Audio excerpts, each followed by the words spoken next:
హరే కృష్ణ. అందరికీ నమస్కారం. ఈరోజు మన హనుమ యొక్క జయంతి కదండి. అందుకనే హనుమంతుల వారికి సింధూరం అంటే అసలు ఎందుకంత ఇష్టం అన్న విషయాన్ని మనం తెలుసుకుందాం. అదేంటంటే, ఒకరోజు సీతమ్మ తల్లి నుదుటన సింధూరం ధరించడం చూసి హనుమంతుల వారు, అమ్మా మీకు సింధూరం ఎందుకు ధరిస్తారమ్మా అని అడిగారట. అడిగితే సీతమ్మ తల్లి అన్నారంట, శ్రీరాముల వారి శ్రేయస్సు ఆయుష్షు కొరకు అని అమ్మ సెలవిచ్చారట.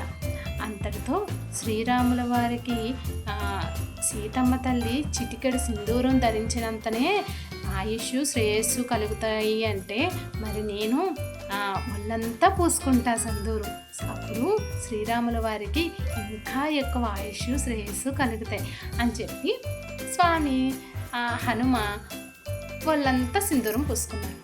ఒళ్ళంతా సింధూరం పూసుకొని శ్రీరాముల వారి దగ్గరికి వెళ్ళి నించున్నారు.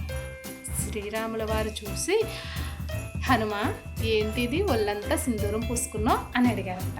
అడిగితే అప్పుడు హనుమాన్ ఇలా అన్నారట, స్వామి సీతమ్మ తల్లి చెప్పారు, సీతమ్మ తల్లి చిటికెడు సింధూరాన్ని నుదుటన ధరించినంతనే మీకు ఆయుష్ శ్రేయస్సు కలుగుతాయంట స్వామి. అందుకనే మీకు ఇంకా ఎక్కువ ఆయుష్ శ్రేయస్సు కలగాలి అనే ఉద్దేశంతో నేను ఒళ్ళంతా పూసుకున్నాను స్వామి అని చెప్పేసి అంటారట.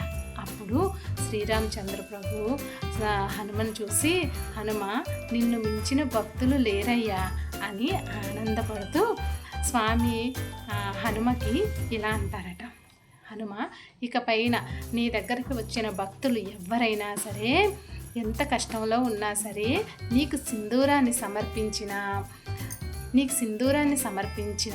లేదా నీకు సింధూర లేపనం చేసినా కూడా నువ్వు అత్యంత సంతుష్టుడవయ్యి వాళ్ళకున్న బాధల్ని తొలగించి వాళ్ళ జీవితంలో సంతోషాన్ని అందిస్తావు అని శ్రీరామచంద్ర ప్రభు స్వామికి అభయం ఇచ్చారటండి.